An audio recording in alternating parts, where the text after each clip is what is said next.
Scottish TV broadcaster Lorraine Kelly was chatting to fellow presenter Andy Peters last week on the subject of representation on screen. Lorraine then revealed her concerns that she had failed to call out cultural stereotypes perpetuated by Death in Paradise star Kris during an interview on her ITV show in 2020. Regretful Lorraine was referring to an interview she'd conducted with 47-year-old Kris. The actor had been living in Guadeloupe for filming sessions for the murder mystery series, which now stars Ralph Little, and he attracted an enormous backlash when he made derogatory comments on the Lorraine show about his son becoming a bit too Caribbean. "I'm sure he didn't mean it, but he said something about the education system in the Caribbean not being fantastic and he wanted to bring his child to the UK," Lorraine recalled during her chat with Andy Peters on the What If? Podcast with Lorraine and Rosie. "I should have said, hang on a minute, Terry's some really good schools there, you don't have to do that, but I let it go." She added, "It was one of those ones where I should have said something but I didn't. That digs away at me." Yet, an understanding Andy replied, "We're all guilty of that. When someone senior to me or in a position of power says something to me and I think, oh no, that's mildly racist, but if I call them out, they might then not want to talk to me.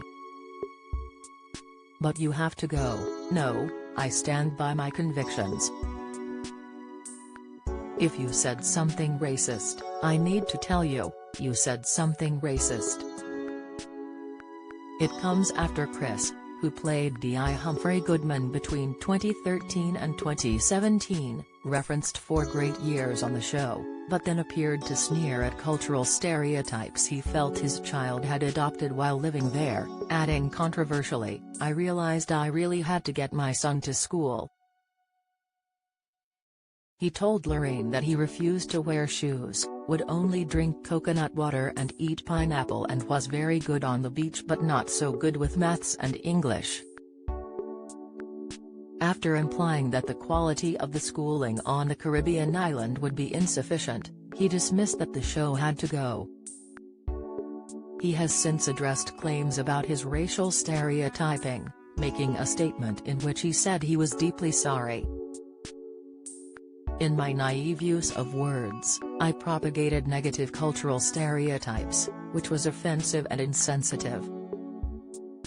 I now understand the damage this type of ignorant language, when used by a privileged white man like myself, can have," he stated.